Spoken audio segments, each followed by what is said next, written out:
this year move forward in the as much as it can. Gold sponsors, Harkins Builders, JLL, Miles and Stockbridge.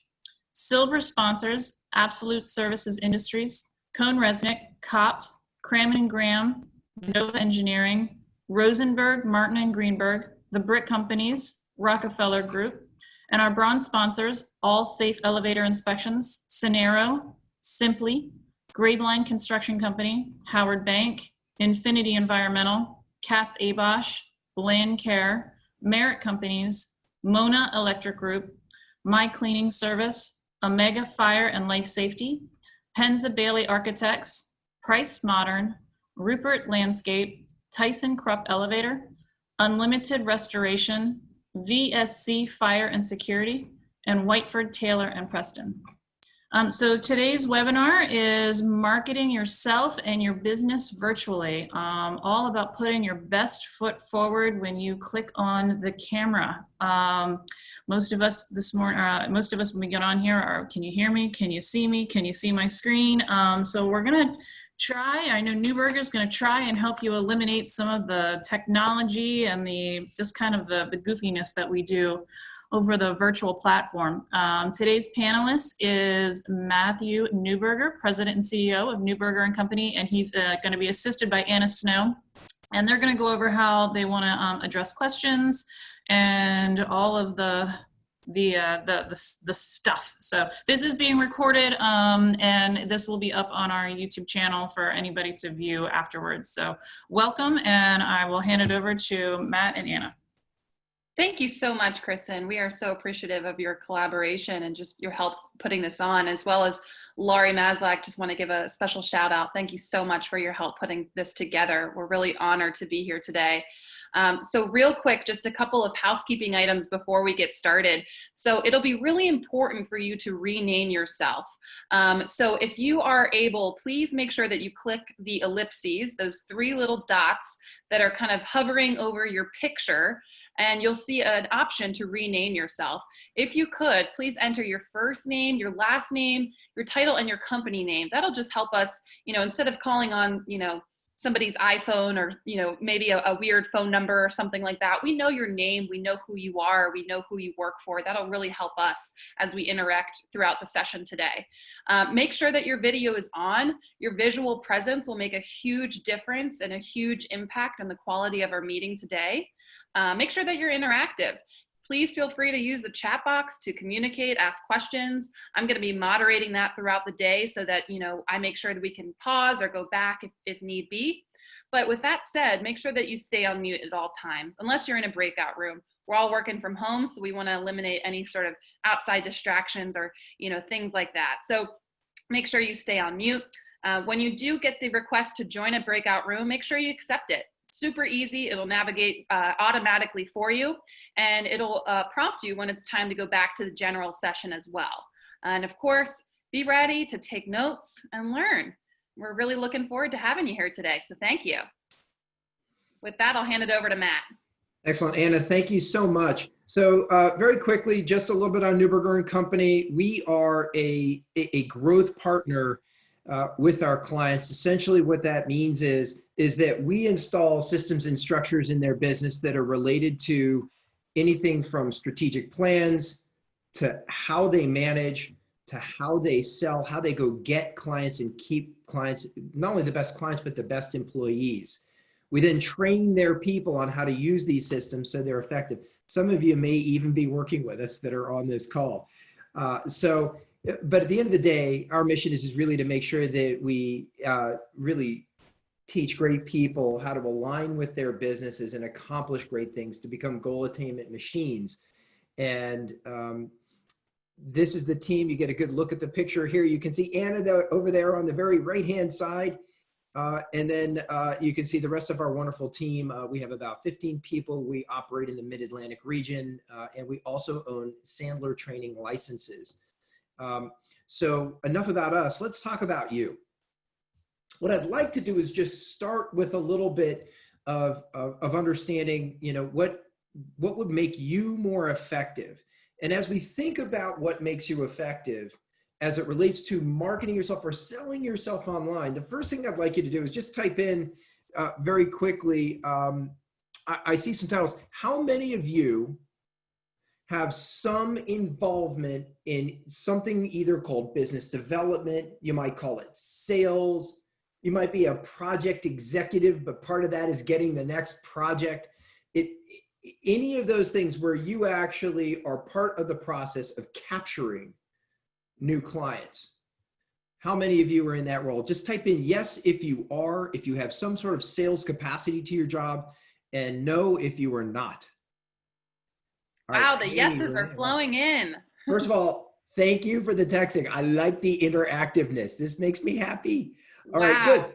So everybody here is dealing with a lot of different things as it relates to selling in this very interesting time. So before we get on to talking about how to market yourself, how do we sell in this virtual environment? We have to define success. And many people that I've talked to over the last 3 months have told me, you know, I don't know if it's the right time to reach out to people. I'm not sure what to say. Salespeople also have a tremendous amount of empathy for what their clients are going through sometimes. And so it really, this has been a hard time, an interesting time, lots of change. So what I want to do is define success very quickly. And so what I'd like you to do is think and then maybe type some things in to chat so that I can make this as specific to you as possible with the information that I'm going to cover. So here's the question I'd like you to answer via text. I'd actually just like you to finish a sentence. I could sell more. I could be more effective at selling or marketing if only I could. Now, again, I'm wording it this way because I want to make sure it's a skill set you're identifying. If only I could come up with a vaccine for the COVID virus, that I guarantee you I will not be able to help you with on this call, but I can help you if it's a skill. How do I more effectively reach out to people at this time? How do I more effectively lead with empathy? How do I come up with a message that's impactful, that calls people to action instantly? It could be, how do I deal with people that are pressing pause but shouldn't be? How do I lead with disarming honesty? What are those things? So if you could finish that sentence, I could sell more if only I could. Give me some ideas. And Anna, if you can capture these as we go. Absolutely. Read off any that kind of grab your attention. We'll read this together because this is coming in fast. Yeah, they are coming in fast. Thank you, everyone. So looks like we have somebody who says, if only I could dedicate more time or more effective time to build relationships. If only I could know who already had a real estate problem. If only I wasn't scared to call on some people. That's honesty. That's great. If only I knew who needed what I am selling. I could sell more if I can write an email that client will open and actually read. Ooh, I like. I could sell more if only I could stand out more than usual. So when clients are all receiving the same type of emails, social media is out. I'm not sure what they're trying to say, but social media is I guess, a hard platform right now. If only I knew. A lot of people talking about themselves. Yeah. Yeah. I think that's what they're trying to say. With our is what you were saying. Yes. If only I could get in front of more people to share that I want to be a resource. If people understood what I was selling, if I could help our technical staff feel more comfortable in front of the camera. Wow. So we got to get some shout outs in, Anna. Who are these comments coming from? We've got Marie Perkert, Stacy, Laurie, Whitney. It's a lot of people. It's hard to keep up. You guys are very interactive. We love it. We got Lisa, Wendy, Stephanie.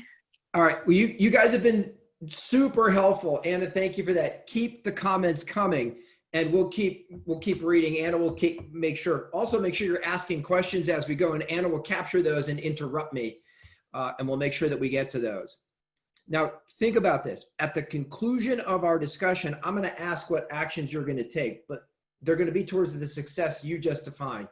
So the success you just defined, as you can see on the screen in front of you, what we're now looking at is what we call the success triangles. And the success triangles mean simply this.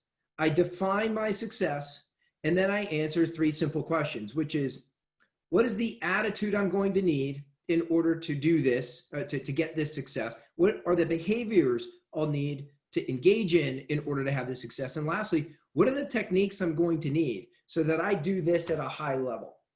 So as you've defined success, as it relates to marketing yourself and selling and all these different things, I'm going to do my best to fit to all of the situations you've just shared. And your commitment is to ask questions to make sure that I've perfectly fit it to your world, meaning your attitude, your behavior, your technique. Some questions I may answer right away. Others I may wait till the end. But then we'll also give you the opportunity. Anna, should we give them the opportunity at the end to maybe to group off and share a couple of their action items and network a little bit as well? Would that be helpful? Great idea. Okay, great. So you'll be doing that. So make sure you're taking great notes throughout, but you've now defined success. Let's get to attitude. A couple of reminders when it comes to business development or selling or marketing. I always have to make sure my attitude is right. And the things that I always look for is from a you perspective. Are you okay? Mind, body, spirit. Are you okay? Are you taking care of yourself? Are you seeing the good in other people? And are you feeding your mind the right stuff, right? We all know if you feed your mind the wrong stuff, it's going to affect you personally. If you're failing to see the good in the world, and certainly, you know, in these days, there could be some argument, you know, there's some challenges in the world today that we've got to deal with, but we've got to see the good in people. And then lastly, we've got to be taking care of ourselves and feeling healthy, right? You know, if you've ever not, you know, if you've ever been a little under the weather, you know, that was not when you were doing your best thinking. So I just want to remind you that these are just core things that if you're not feeling good in one of these areas, this could be a focus area for you, believe it or not, as it relates to marketing. But then as we get into the attitude about your industry, the world, what COVID is doing to your world, we have to see 2 things, and we have to be 10-like in our attitude about our organization. In other words, do we really care about our organization and believe that the services we offer are extremely valuable and that the right fit client needs us? And that we believe we're the best. It would be wrong to let them fall into the hands of a lesser competitor, because we can get them a result better. And then how do we feel about our market? If we believe right now, and a lot of people are struggling with this one, that, you know, the market is off, right? Unemployment is up. Businesses in some cases are struggling. And so it would be very easy for me to think, well, now's not the right time. And my attitude is telling me this because, well, the market is not receptive to needing my solution right now. And if I feel that way, the problem is right now you have a lot of evidence that the market is off. That being said, if you decided to look for evidence that the market is okay, or that certain segments of the market are okay, or that the market's off right now, but it's going to be okay, and I need to have the conversations, that attitude is going to lead you to taking different actions. But if I just believe there's no one to talk to right now, then obviously I'm not going to take that action. So just as a simple story around this, you know, I called one of our clients and when the COVID thing happened, and we actually called all of our clients, and, you know, the question was, are you okay? How can we help you? If you need to stop paying for now, we understand. We don't want that to be something you worry about. And we called on clients, and certainly the market came back to us, our clients, and some said, yeah, could we press pause for now? And the answer was, yes, you can. And other clients we called, and they said, look, we're doing okay. We realize that you also have clients that are financially struggling. And believe it or not, we did not ask for this, but they offered it. They said, look, we'd like to pay, we normally pay you month to month. We'd like to pay our entire year now, so that you can help manage cash. Now, again, we didn't ask for that. But what that told me was I could choose to focus on either the market being lousy and challenged, or I could focus on all of the good that was happening and that some clients could pay right now. and that I needed to make sure that I was focusing on the clients that could pay or the clients that would need us, and how I could help. And that changed my attitude enough, which obviously changed our behaviors as a company. So again, are you 10-like about your organization, and are you 10-like about your market? And if the answer is honestly no, then those are areas to work on. And again, one of the things that I mentioned was, the situation we're in right now, I just want us to zoom out and understand that all the turmoil and the things that are crazy, and you turn on the news for 5 minutes and you're gonna, you're gonna have some stress.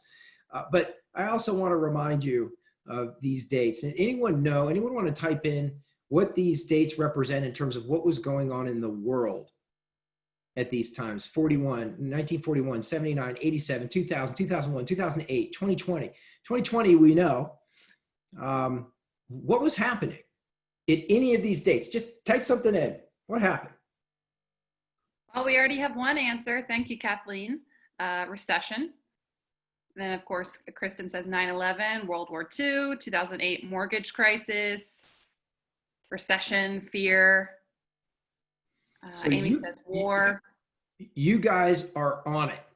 This is the point I want to make is if you look out for your mental health, you know that no crisis is permanent. We can't look at this as permanent. Instead, what I think we have to do is we have to look at this as an opportunity. And if we understand that no crisis is permanent, then we've got to get ready for the world reopening. But certainly when you're in the crisis, it seems pretty real, and it seems like it's hard to see past the crisis, right? But you'll get past it, I promise. And it's important that we realize that, so that our perspective isn't stuck in crisis mode, but instead is stuck in what are we doing about it, right?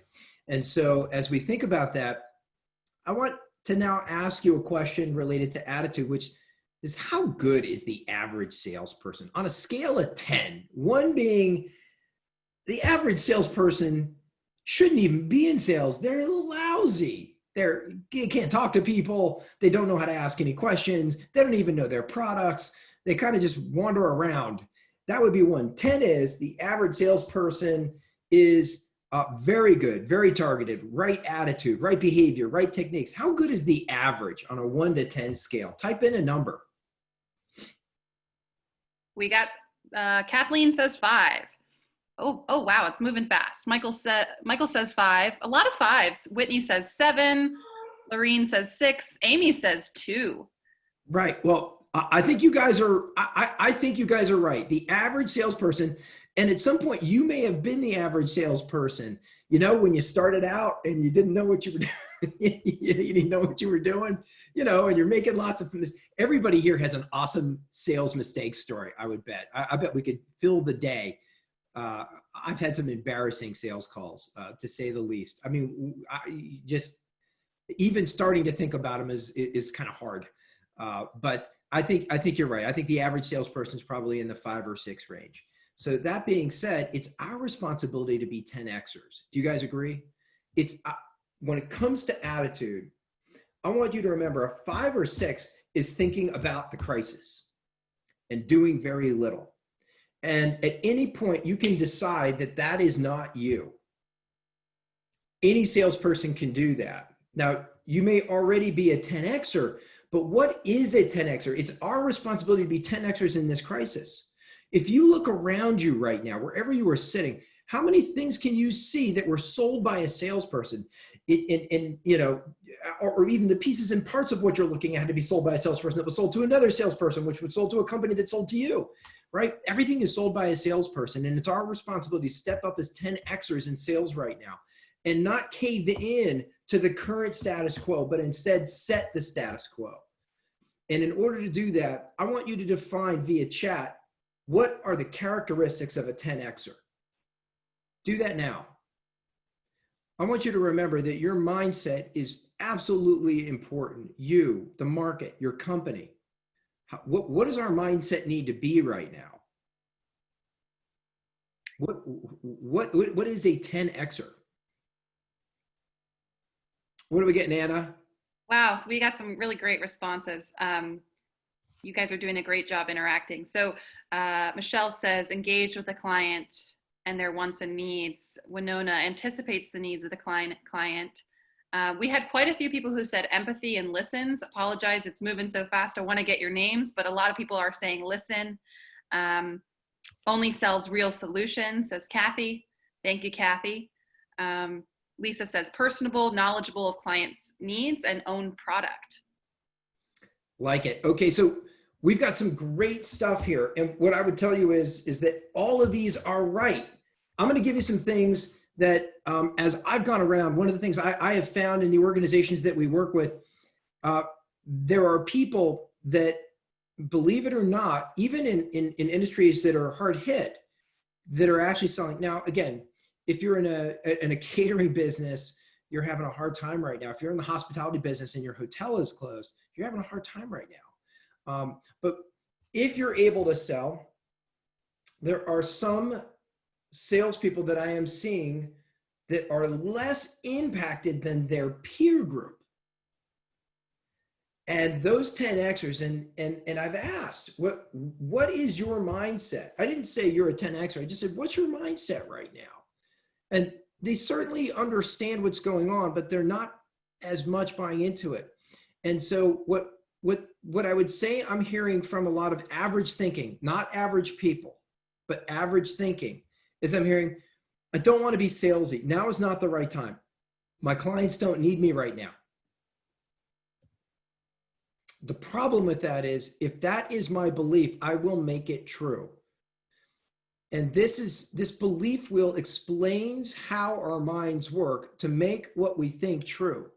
But understand, we are all pleasure and fear-based animals, which means if we're afraid of something, we're going to invent a story that makes it okay to be afraid. If we're invigorated by a situation, we're going to invent a story, a set of beliefs and judgments and actions and results that will reinforce our core thought process. Does that make sense? In other words, we are meaning-making machines. We decide what things mean. And in this COVID crisis, average thinking of, I don't want to be salesy, now's not the right time, my clients don't need me right now, is a belief, which also turns into a judgment about what I am actually saying. And I think it's the truth. My clients don't want to talk to me right now. The judgment I'm making without ever talking to my client is that they don't want to talk to me. And I believe it's true. In my mind, it's not even questionable. It's a fact. Even though I haven't checked on it, it's a fact. Which leads me to not taking action, right? In other words, I don't call on my clients. I don't call on my market. And the results are, I don't have people saying to me, geez, I'm really appreciative, if I call on them, they're going to say, why are you calling me right now? That's what I'm inventing in my head. But the other side is true. If I don't call on them, I don't hear those complaints, which reinforces my belief that now is not the right time because I'm not getting complaints. Now, I can also put a different set of thoughts into the belief wheel. And this is what the 10Xers that I talked to, these are the kind of statements they are saying. And they're not saying them once. They're repeating them over and over again. I hear them several times during the course of a conversation. Clients need us now more than ever. We're built for situations like this. We'll remain true to our vision, our mission, and our way. People are craving connection, communication, and collaboration, right? I'm actually hearing people say, I have never found an easier time to get a client or a prospective client on the phone. I will focus on the positive, not the negative, the positive. And there's lots of it. There's always opportunity. I will double down. I am not going to hunker down and hide. And I am respectful in all of my communications. That's usually followed by, look, I'm going to call on them. I am going to send emails. I'm going to get in contact. But I'm going to be respectful that whole time. I'm not going to make it about me. I'm going to make it about them. Those are the mindsets I'm hearing over and over again from the people that are proving with success, real business success. These are the things they're saying over and over again. Now, you put that back into the belief wheel, And I believe any of those things. Let's take one as an example. Clients need us now more than ever. Well, that would lead me to the judgment that my clients want to hear from me. So the action I'm going to take is to reach out. And then I'm gonna look for the places where they say, I'm so glad you reached out. And that result is going to reinforce my belief that clients need me now more than ever. Listen, I believe clients need us now more than ever. They can't always, I've found situations where they say, hey, look, we got to press pause on paying you, but we need you. Can we get a little bit of time? Can we shrink for a little bit and go back to normal? It doesn't change the fact that my belief is staying completely intact of, they need us now more than ever. So, as you think about this, I want you to understand that these mindsets are the mantras that you repeat over and over in your head. And when you repeat a mantra in your head, the belief wheel begins to spin. And as the belief wheel spins, so go your actions, so go your results, so go a strengthened belief. If you believe you can, you can. If you believe you can't, you are also right. That's a famous quote from Henry Ford we've all heard. But to make it real, we have to start with a belief, right? We have to start with that idea that I need something to grab onto that I can begin to repeat over and over to myself, which will help me see the world through a different and more empowering lens. Does this make sense? Are you guys following me on this? Say yes if you are.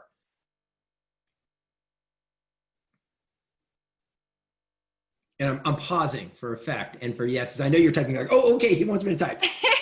Yes, we got a lot of yeses coming in. Thank you, guys. All right, right. So I know that you're 10Xers. You are not on this call if you're not a 10Xer. Stand guard at the door of your mind. Stand guard. Okay? So let's talk about what your clients are going through, because even if you believe these things, I am not suggesting that you ignore reality with your attitude, right? I'm not saying have this great attitude and ignore everything that's going on. I want you to be a realist, right? If you got weeds in your yard, we got to pull the weeds. But, you can't sit there and go, there's no weeds. No, there's no weeds. I don't see any weeds anywhere, right? If there are weeds, let's pull the weeds. So let's talk about the reality of your clients right now. See, I think if we're going to begin with empathy, if we're going to be respectful in all communications, that bottom bullet on our mindsets, then I might want to ask myself, what is the reality of our client's situation right now? And it could be that they're keeping the ship afloat and they're doing the best they can. They could be all consumed with that right now, meaning they don't have time for you. They could be managing, but things are hectic. And, they're really just trying to transition to a virtual world or a quasi-virtual world right now, or they're just trying to get back to their previous world right now, or they may be okay. And they may even have immediate needs. But what I'm not going to do is predetermine which one they've got. Does that make sense? Even if I've heard from people in similar industries and situations, I'm not going to predetermine. I'm going to say, well, I need to be ready for dealing what their mindset is or what they're dealing with. And I need to lead with empathy. So I need to have some scripts down in terms of what might be happening so I can allow them the choice. I can give them a menu of options to say, yeah, that one is me. And that allows my mindset to be okay reaching out to people or marketing to people right now. So when it comes to this, I have to understand that the message I want you guys to get is that I have to take action, right? And the first action is really making sure that I select my mindset.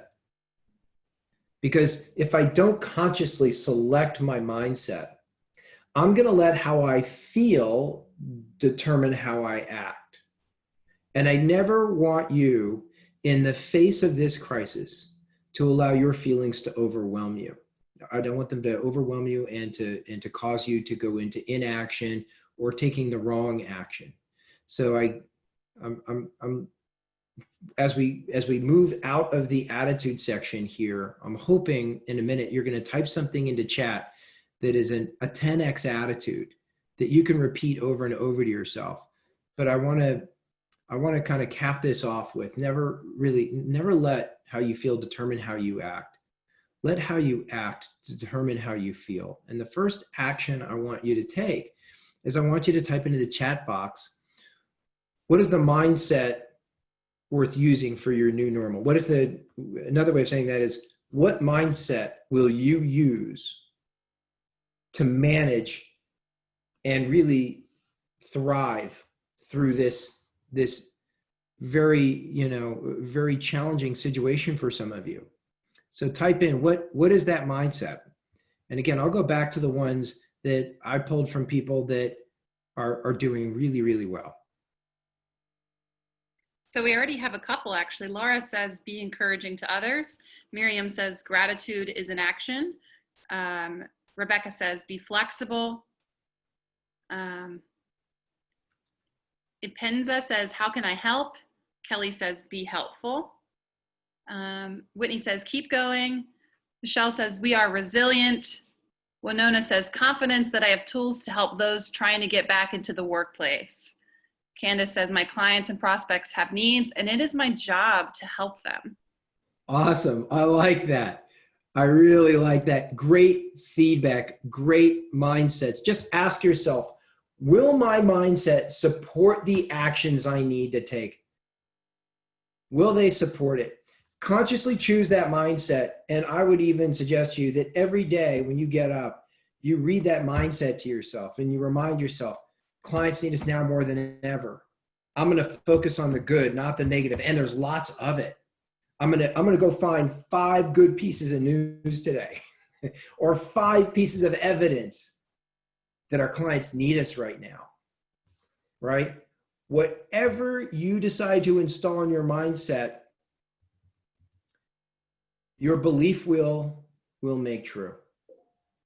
So stand guard at the door of your mind and pick the empowering belief that will lead you to the right judgments, that will lead you to the right actions, that will lead you to the right results, which will reinforce your belief system.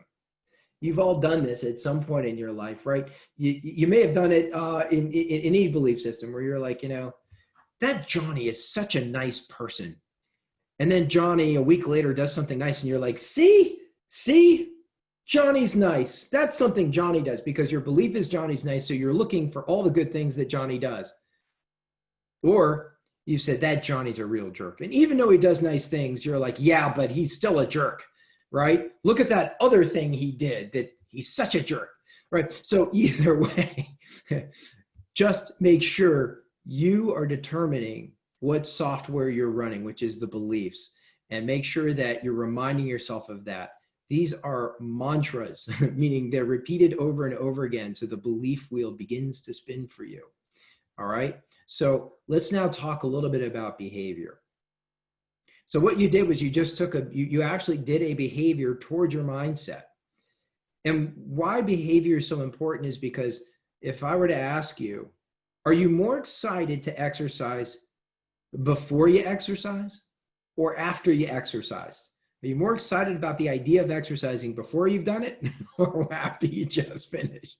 Where are you feeling good about it?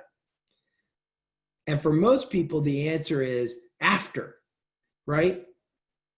So if you have to get yourself mentally ready to exercise, a lot of times you're going to end up arguing your way out of exercising. So that works for reaching out to your prospects and clients as well. If you have to wait until you feel right, sometimes you're just not going to get the effort out. So I want you to understand, sometimes how I feel will determine how I act, but how I act will always determine how I feel, means that you have to take the action regardless of how you feel. So we need to determine what those actions are that we're going to do regardless of how we feel about them. And some things that on a high level that I want you to sort of examine and figure out, do I need to have attention in one of these areas? So in general, behaviors break down into your goals, your plan, and your actions, right? Do you have long-term, short-term, and daily goals? When you got up today, did you know how much selling activity you needed to do? Like not in general, like I need to make some calls and send some emails about, I need to get first time appointments today. I need to close 5 sales today, but measurable. And if we don't know that long-term, short-term, and daily, a lot of times what's happening is we're just doing activity. And any old thing that's a distraction is going to get in our way. These have to be clear to you, and you need to know why they're important to you. Not just to your company, but to you. And if I have those goals, now if you feel like, man, I don't know if I have my personal long-term goals. I don't know if I have my sales long-term goals. I don't know if I have my personal or professional short-term goals. I don't know if I really have a good daily plan. You're not having to admit this to anybody, but honesty for yourself is very important. So if you would score yourself low in any of these areas, you might want to just write down, I need to get better long-term, short-term, and daily goals that are more clear and measurable. And again, those are your guiding, that's the why you're doing what you're doing. But then I have to have a plan, which is I have to make sure I'm building a plan, I'm tracking the plan, and I'm fine-tuning the plan. So that means I sort of have to understand how much activity should I be doing, especially right now. It's probably going to be more activity than normal.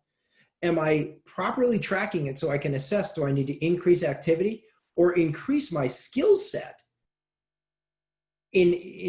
as I'm doing that activity? In other words, let's say my activity is sending out emails and then having phone calls with prospective opportunities.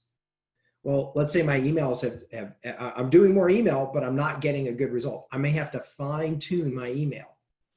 So as you look at your plan, do you have a plan that you've built that you're tracking and that you're fine tuning? If any of those areas you suspect could use some improvement, that would become a focus area for you. So you just want to be able to score, yourself and say, hey, I want to focus a little more on my plan build, or how I'm tracking, or how I'm fine tuning. And then lastly, I've got to take action. I have to have the discipline to do what I'm supposed to do, regardless of how I feel. So are you good in that area, or are you finding that there are days where you're having a hard time making the effort? And that's okay. You're human. I don't expect anyone to pretend to be a machine, right? And even machines, sometimes you've turned your computer on. It's like, yeah, I don't feel like working today. And so your computer just doesn't work. It happens to everything. So but be honest with yourself. Are you 10 like in your discipline, or are you 1 like in your discipline? Is that an area that needs to improve? Vitality. Is your work giving you energy? Have you figured out how to have fun doing it? Have you given yourself an identity? Like, if you have to make sales calls as an example, are you doing that in a way that's fun, that gives you energy? Does the call sound fun? Do you have an identity around it that's fun? Like, you are you're the power prospector. I don't know. You are the Adonis of prospecting. I don't know, but is that giving you a sense of vitality? And then lastly, courage. When you are doing the behavior, do you have the guts to do it right, to do the things that scare you, to call on people that may not want to hear from you right now, to call on people that in your mind might say to you, are you crazy? Why are you calling me? It's now, again, we tend to make things in our mind up to be something that they're not. But do you have the courage to fight through that? And if you're struggling in any of those areas, you certainly want to call that out and say, look, that's an area I need to work on. But, the question I really have here is when it comes to behavior, how are you going to act over the days ahead? What's the behavior you think needs to change? What needs to stay the same? So type into chat, what do you think needs to change with your behavior? If you just look back, again, that's your history. Your history doesn't have to come into your future. What do you think needs to change in terms of your behavior? Type into chat.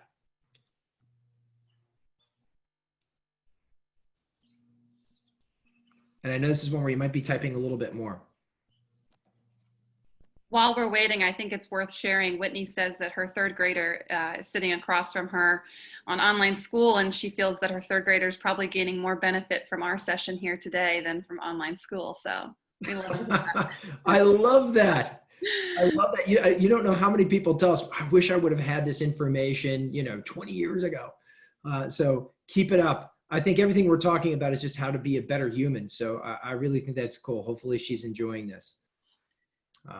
So Stacy says, I need to stay more positive and recognize that this is just temporary. Kathleen says, I think I need more of a hunting mindset rather than a reactionary responsive to requests. Kristen says, be more focused. Whitney says, stay patient. Marie says, keep core hours sacred and push the activity to off hours. Stacy says, life will return to normal. Miriam says, need to schedule time to make calls, just as I would schedule time to meet with somebody in person. I really like that one. Who was that? Miriam, did you say? Miriam says that, yes. Great one, Miriam. And Amy says, be more disciplined, especially when it comes to follow-up, and better about dedicating time. Love it. Time blocking. When we're at home, it's just easier to kind of, it's a little confusing, isn't it? Because that's usually the place you kind of relax. You may do a little work at home normally, but now you're doing all your work at home. So having the discipline to block time and make that time committed to an action, a business development action. So I like that. One of the things that I would say that we've used is this concept of creating a cookbook of activity. And that activity is really calculated based on, it could be if some of you may be salary, some of you may be salary and bonus, some of you may be salary, commission, any combination of those things. But a lot of times if we're working with you individually, what we're saying is, let's look at the result that you have to get for yourself.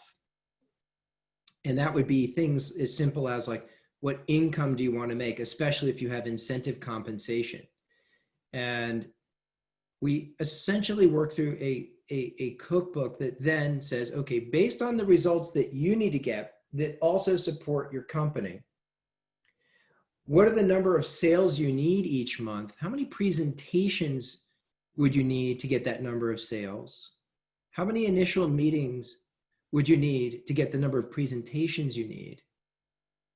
How many contacts would you need to get the initial meetings you need, to get the presentations you need, to get the sales you need? And then lastly, how many attempts do you need to get the contacts, initial meetings, presentations, and sales you need? So that I can essentially arrive at, given an amount of time, let's say I have 20 sales days I can actually do selling in that month, not full days, not like a 8-hour day of selling, but maybe 4 hours a day or 2 hours or half an hour, whatever I'm allocating.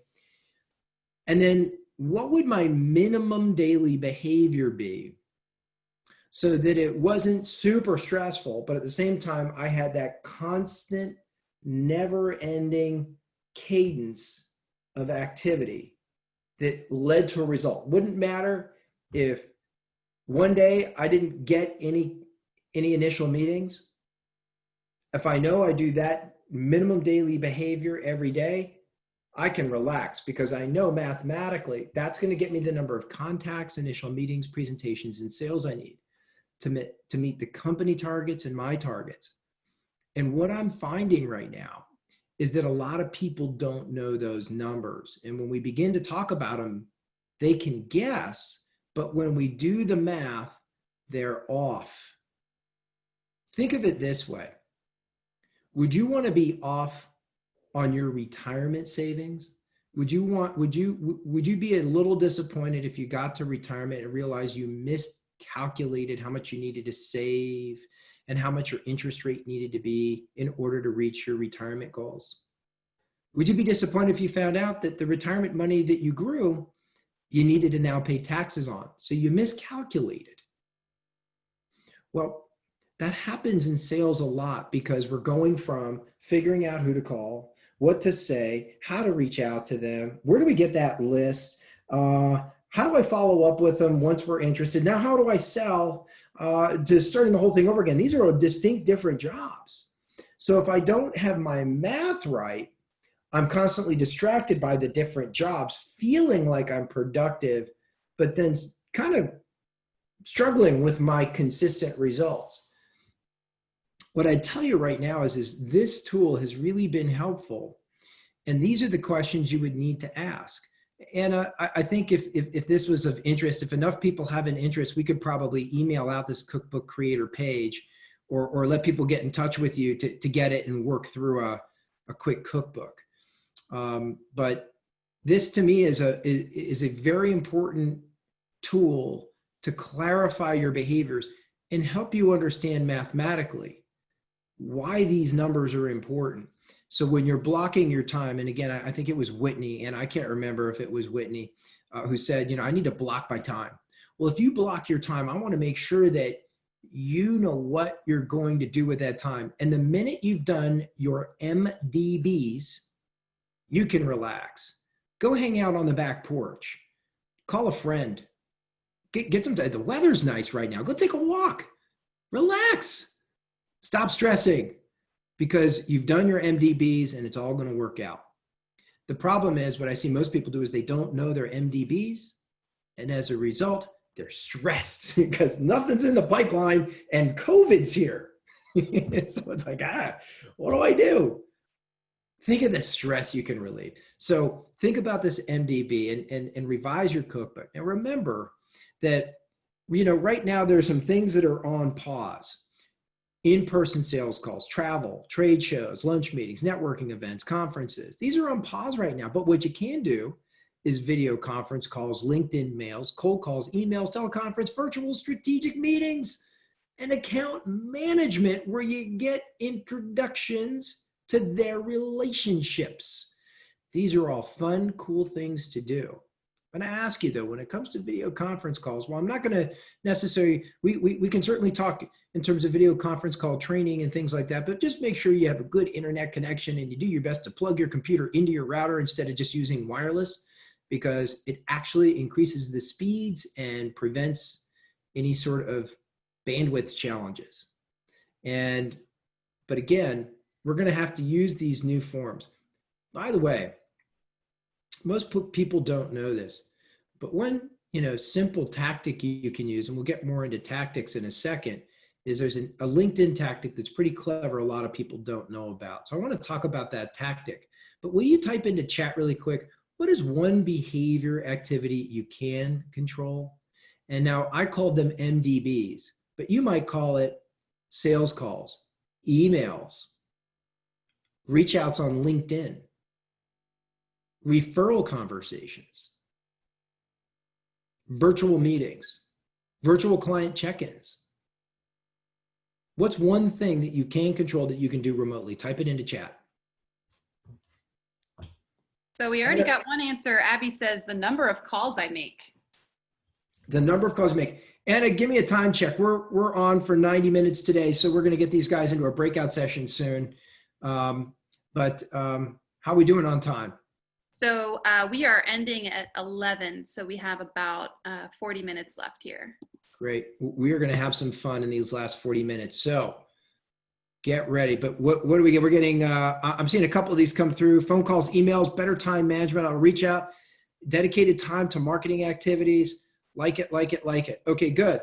And you've got some, you've got some areas that you can use. Zoom. You can use, there's so many different video platforms you can use. I can't name them all. Certainly email, LinkedIn outreach, and things like that. But now we have to get to the tactics, right? So we've kind of identified success in the beginning, things you said, I could sell a lot more if only I could. You've identified some better attitudes. You've identified some behaviors you're going to commit to. Deeper. Now we need to go into techniques. And I heard, I may have heard a sound there, so I just. Yep, I got it. Thanks. All right, great. So technique-wise, we now have to make sure that the attitude, the behaviors result in great technique so that we're not doing extra work.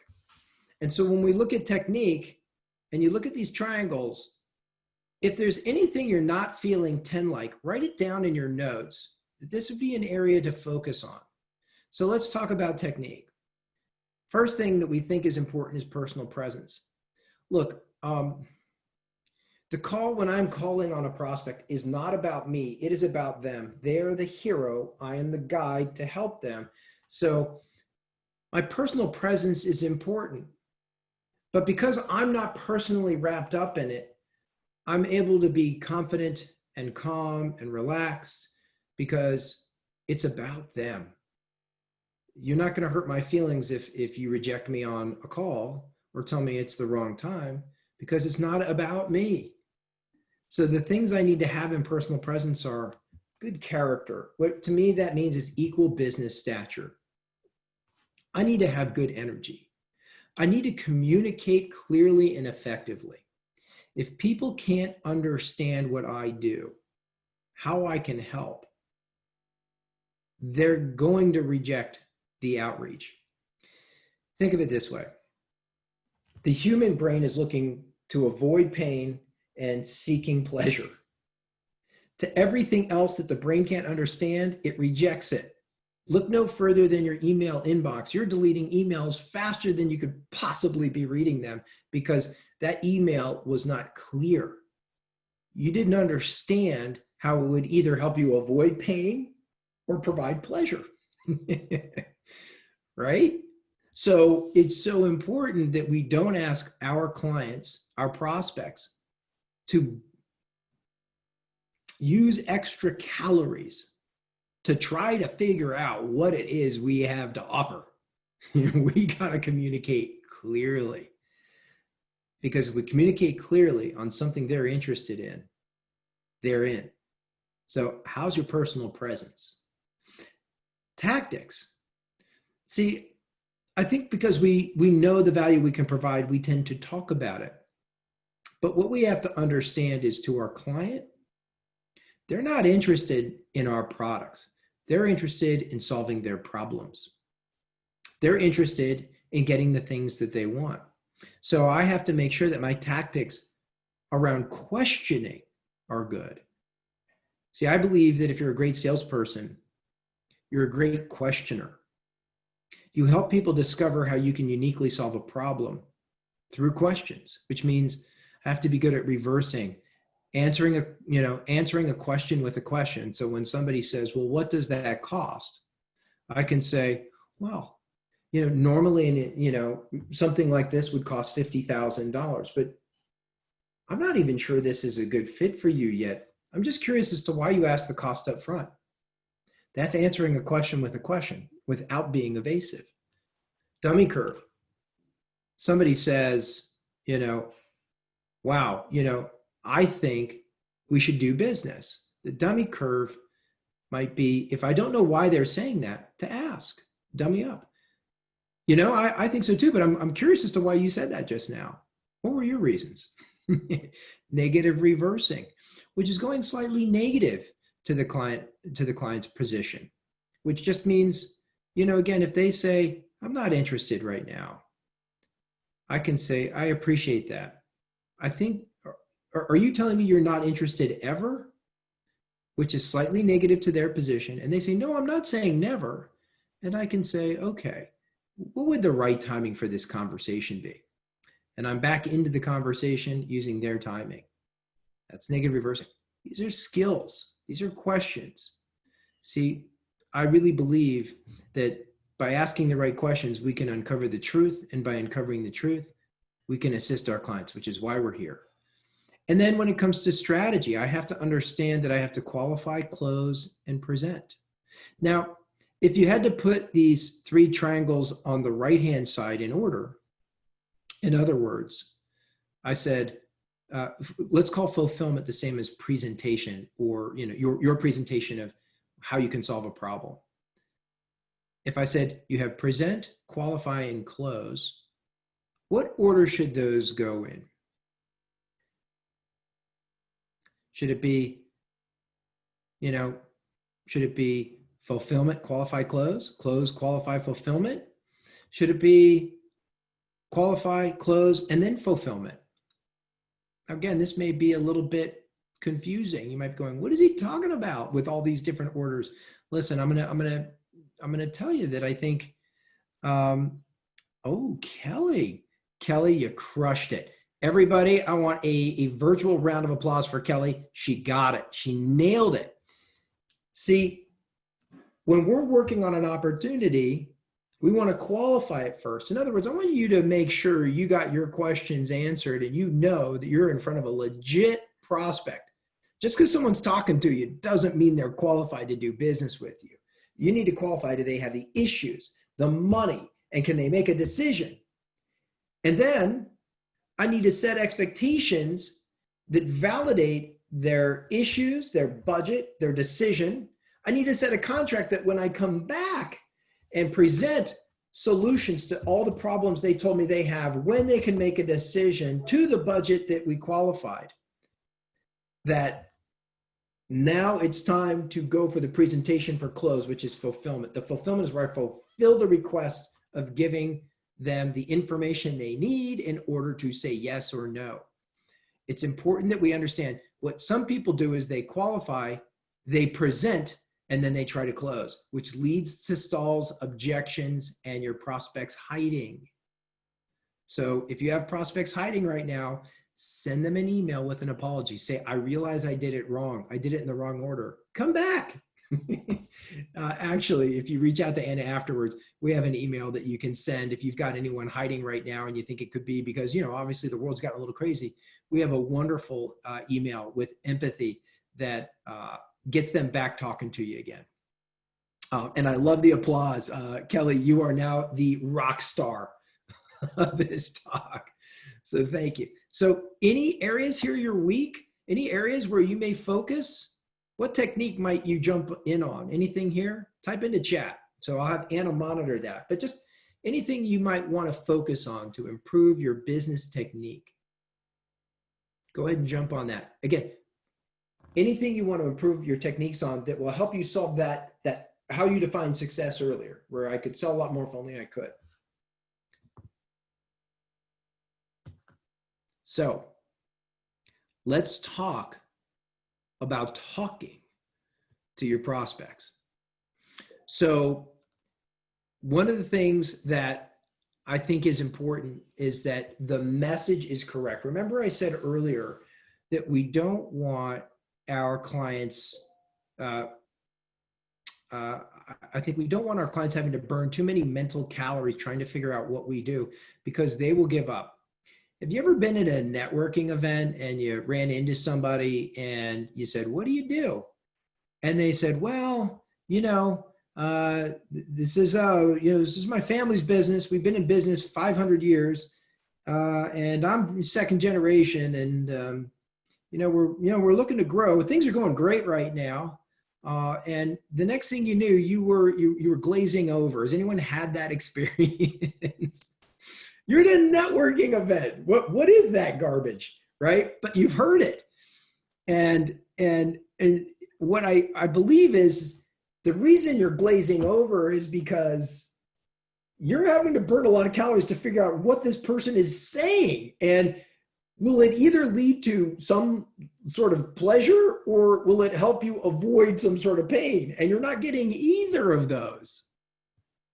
So if you've had that experience, just say yes, because I've had that experience. I have gotten very good at just focusing. So, I'm paying attention and I am trying to understand, but I'm having a hard time because it's just not talking to pain or pleasure. Okay, so we've gotten that. What do you do? I don't know if this is an abbreviation of a name, but I pens and say, of course, what do you do about it? Run as fast as you can. What I do actually in those situations is I find someone to introduce that person to. So if I see somebody I know, I say, come on over here. Have you met Johnny? Oh my goodness, you should know each other. I'll be right back. And I get the heck out. Look, I think the first thing we have to really do is we have to understand that the story is about the hero. The hero is your customer. You are the guide. Your customer wants to get from here to there. They want to avoid pain or get to pleasure. That's from where they are to where they want to be. We have to understand that we have to build stories that allow us to do that effectively. And so the pain matrix is a tool to build your story, so that you never find yourself in that situation where somebody says, what do you do? And you find yourself not ready for that, or or take this and coach somebody that's talking to you at a networking event and say, look, I got to stop you. Time out. I'm going to give you the pain matrix. I want you to come back and have this conversation with me in half an hour. But here's how you build a story. You decide what your features and benefits are. What are the features and benefits of you? And I want you to get specific on this. Now, I don't just mean this, the features and benefits of you personally, the features and benefits of what you're offering. So for a company like mine, a feature is ongoing reinforcement. The benefit is you don't forget the information in 90 days and go back to what you were doing the way you were doing it before. But that's not powerful enough. That doesn't tell a story. So the next thing I do is I have to become customer focused because they're the hero. So it's about them. So what pain is my customer experiencing if they don't have ongoing reinforcement? Well, the pain they may have is they're spending lots of money sending their people to different conferences and seminars and not getting any result. And as a matter of fact, different people are using different language in the company. So some people are doing well and nobody knows why, and they think it's personality. And some people are doing lousy and they can't figure out why. So they're wasting a lot of time and money and energy and resources coaching those people and sending them to more seminars. So the question I might ask is related to their pain, which I solve with my feature and benefit. So the question I might start with is something as just innocuous as, you ever send people, what types of seminars are you sending your people to? What types of webinars are you having them attend? Oh, well, we have them doing all sorts of really great, okay, right? Now they're into the conversation. Then I might follow with a question like, how's the uptake? Sort of not immediately. Usually you hear the good stories, but what's the measurable uptake you get like 90 days later, 108? How do you measure that? What are you finding? Right? Well, I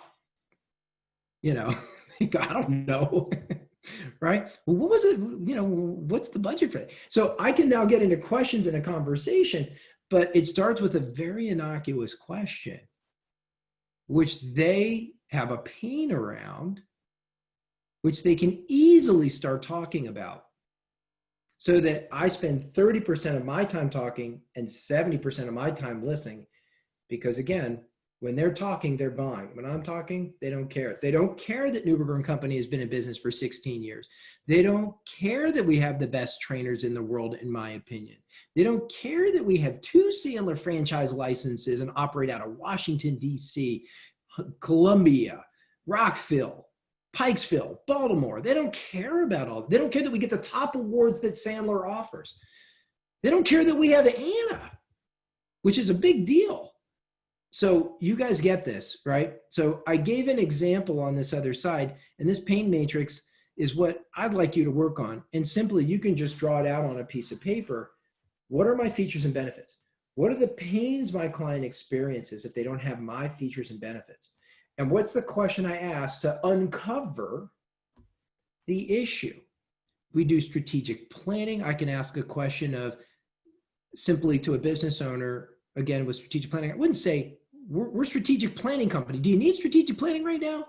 I wouldn't ask that. The question I might ask is, in this COVID situation and how it's changed the economy, a lot of businesses are finding that it's both uncovered issues and opportunity. What are you seeing? What issues are you seeing? What opportunities are you seeing in your business to take more market share? And they go, I'm overwhelmed. I don't have time to think of it. Right now I'm into the conversation. If I'm talking about our management training, I can simply say something along the lines of, how are your managers managing this new work environment where it may be partial virtual or full virtual, and keeping the team motivated and accountable to results? If it's about sales, it might be, how have you modified your message? How have you converted to virtual selling in this environment? And what kind of results are you seeing? Have you changed the focus? Have you changed your pain questions? And all of a sudden I'm into a conversation.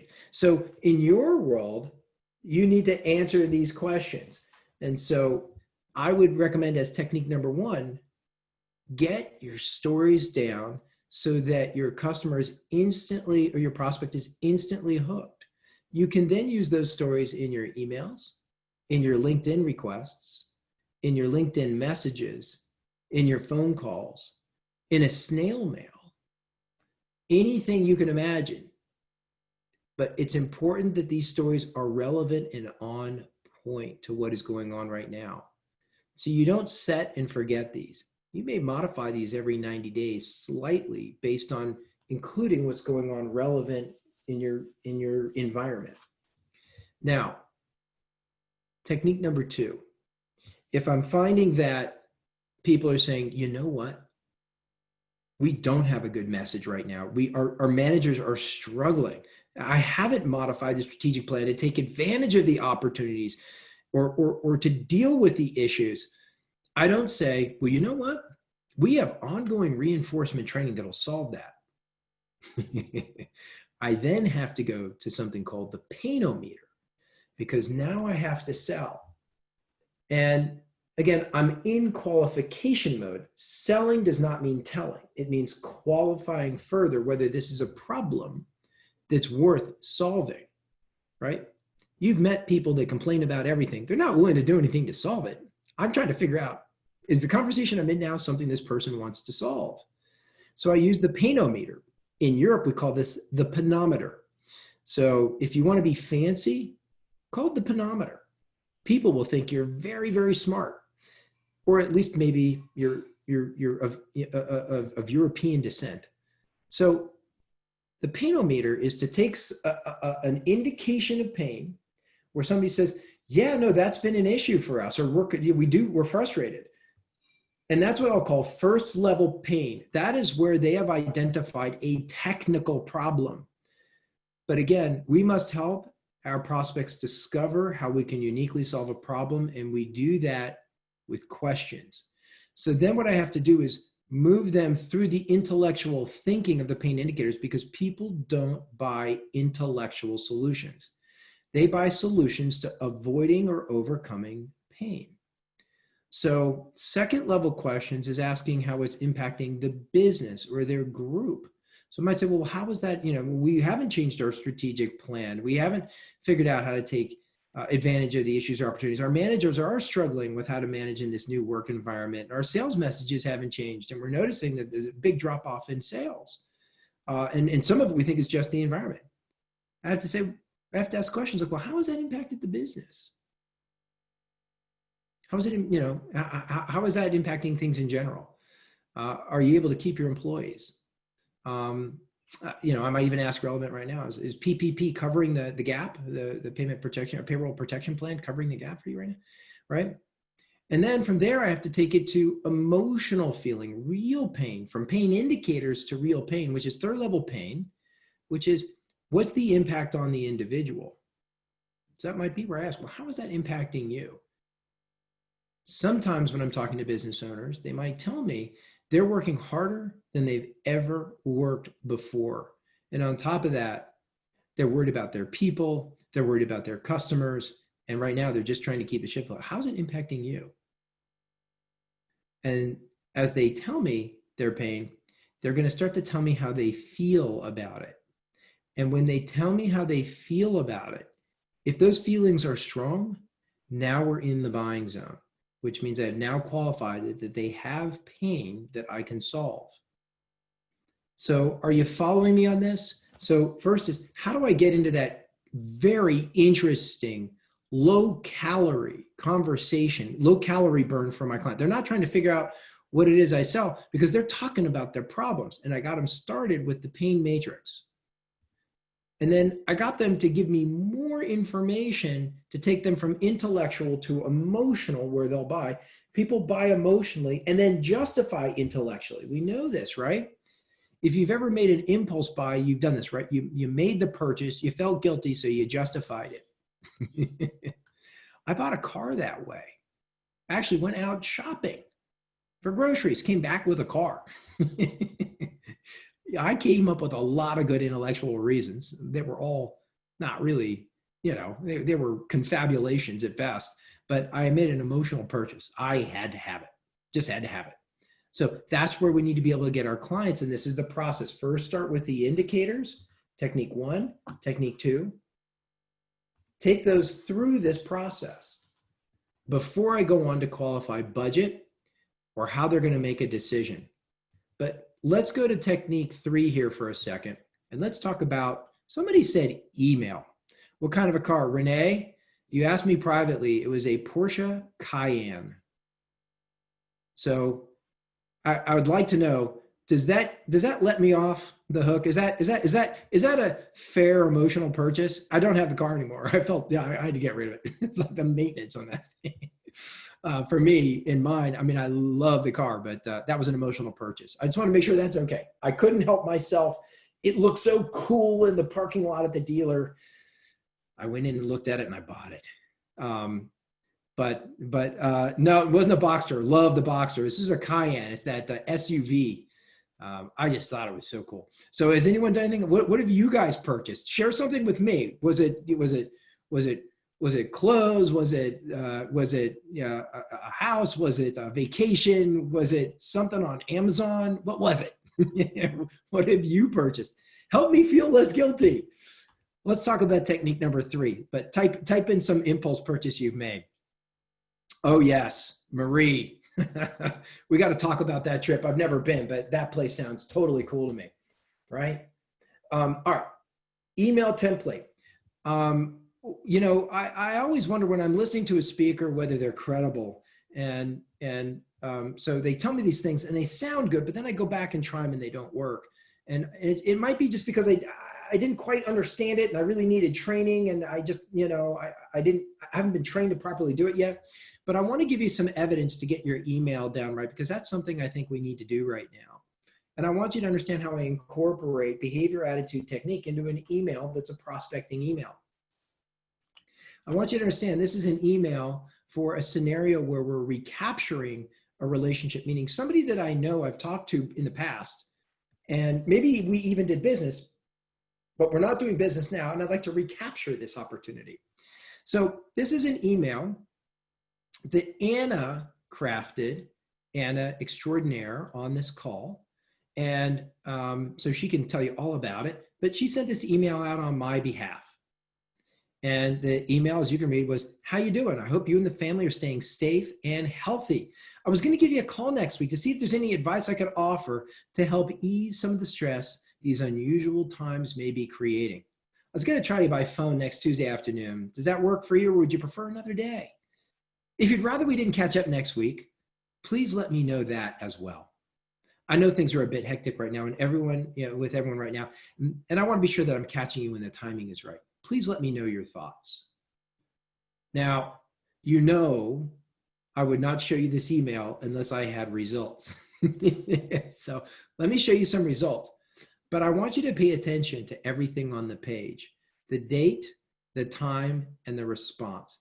Anna sent this email out April 9th, 10:45 a.m. April 9th, 11:37 a.m., a response comes in. April 9th, 11:04, another response comes in. Here are the responses. Again, we blocked out the names. But Matt, thanks for reaching out. I was planning to call you as well. What? I was assuming, my belief wheel was telling me no one was calling me. I'm not sure if I told you this, but I have the responsibility for all sales now. So they kind of reference a situation that they talked to me about months ago. I have a couple ideas I want to bounce off you. I'm pretty open next Tuesday afternoon right now. And, I can see that we can get a meeting on our calendar. Guessing it will be virtual? ? Talk soon. Is this cool or what? And then The next email is, good to hear from you. Doing okay in the circumstances. Would love to catch up next Tuesday, 3 p.m. work. Best number to reach me at, or we can do Zoom. Cool. So actually, my belief system became clients are easier to get in touch with right now. So I want to just press pause and have you think about the email that Anna sent out, and if it is consistent with what we talked about in the attitude, behavior, and technique section. Before we do that, Kelly just had a quick announcement. I want to make sure we catch that. Anna, can you jump on Kelly's response? Just read that out loud. Yes, thank you, Kelly. So Kelly says, no problem having to, jump off early, but she says that she wanted to rave how she's engaged with Matt and our team significantly over the past 10 years. She says when we've fully committed, which we are now, our revenue has consistently increased by 12 to 20%. Keep in mind, we started the firm in the middle of the last recession. Trust this process, it works, and we love it. Happy to chat offline. And then she says, great job, and thank you, Kristen. Oh, thank you, Kelly. Kelly, we love you. You are awesome. Thank you for that. That was really great. Have an awesome day, and I know I'm going to see you soon. All right, so I'm going to move in now to this email template. I'd like you to just kind of be thinking about this template. Is it respectful? Does it give them the opportunity to say, no, now's not a good time? Am I relevant with the email? Is it overbearing in any way? Would you be comfortable sending an email like this? And by the way, you are welcome to use this email exactly as it is. We do not have this copyrighted. Please feel free to use. And watch the results come in. I'm going to give you one more, and I'm going to cover this quickly. We are fast approaching the time where you are going to go into breakout rooms, and you're going to talk about what actions you're going to take: behavior, attitude, and technique. So get ready. This is the last one, the LinkedIn referral script.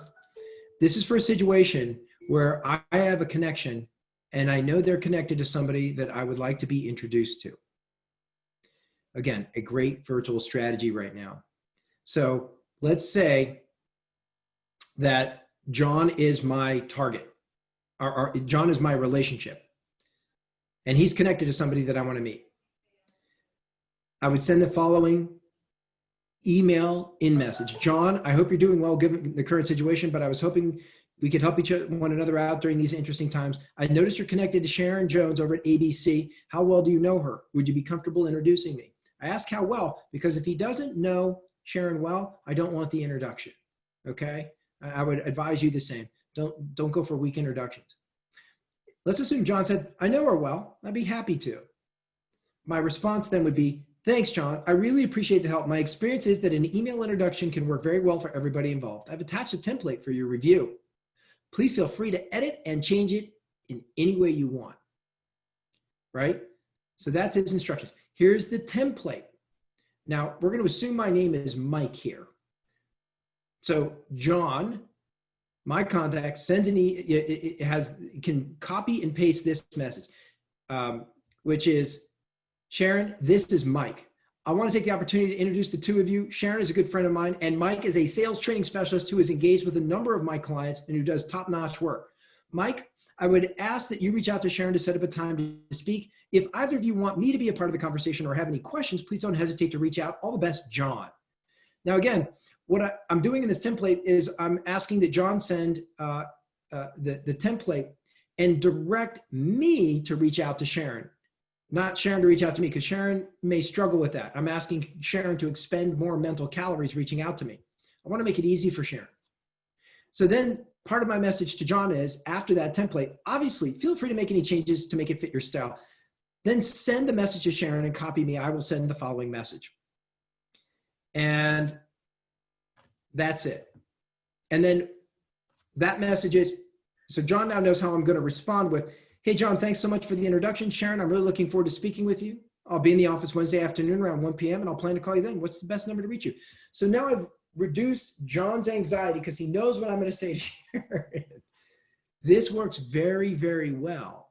But now it's time to chat into box. Technique number 1, 2, is it 3, the email template? or is it for the LinkedIn referral script? Type in one of those that you'll use very quickly.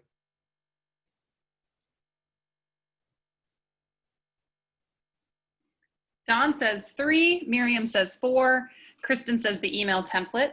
I think that was 3. Winona says 3 as well. Quite a few people wanting to use that email template. Michael says 3 as well. The email template. Lori says 3. Yes, people are loving the email template as well as the LinkedIn template. Awesome. Guys, you're picking something, you're decisive, and you're going to use that. And that can be part of your minimum daily behavior now. And it fits in, it's relevant, it's 10x your behavior. Love it. Simple, easy stuff. And again, you can copy and paste right off the screen, or you can copy the screen, or you can wait for us to send you the recorded version of this. Let's talk about next steps you can take now. And then I want to make sure that we thank Kristen and our sponsors. And lastly, we're going to put you into breakout rooms where you're going to talk in more detail about the action you're going to take and get a little networking in on the side. So let's talk about some things you can do. If you would like to keep learning and you'd like a free option, we have the following link at neuberger.sandler.com/sell. It's that link.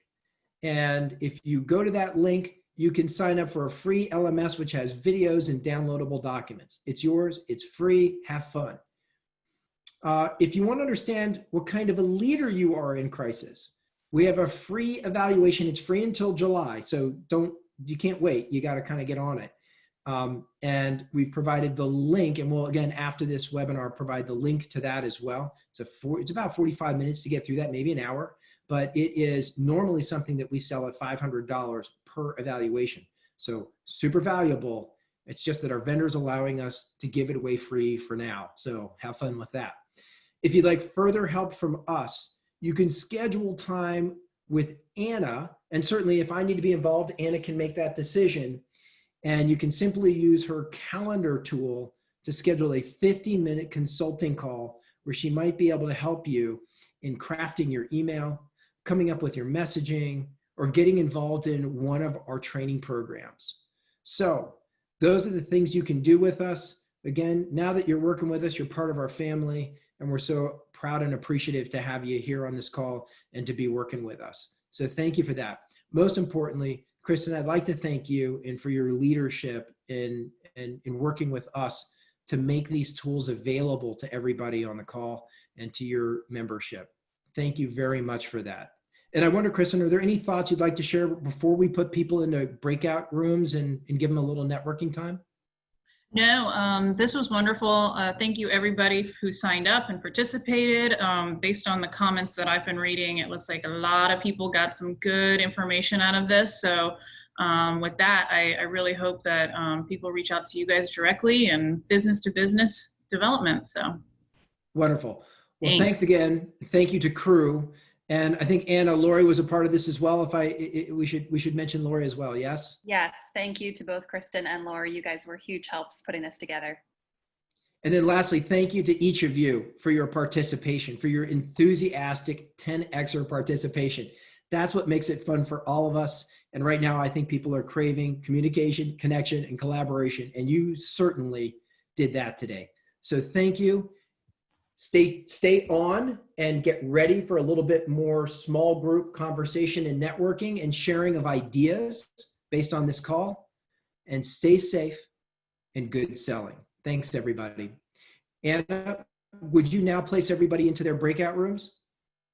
I believe that only the main host can do that, unfortunately. So well, Anna, should we make you the main host? Stay tuned, everybody. We're not going to let that stop us. Okay, so here we go. You're going to have to click accept to get into the room. Here we go.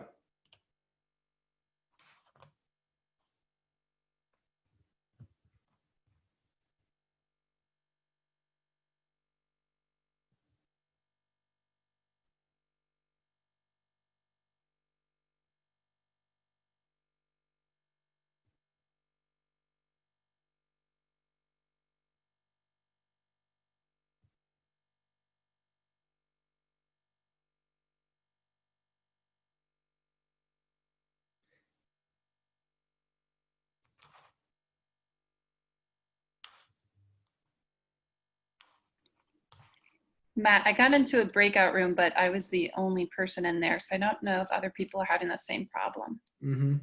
Hang on, I'm managing it.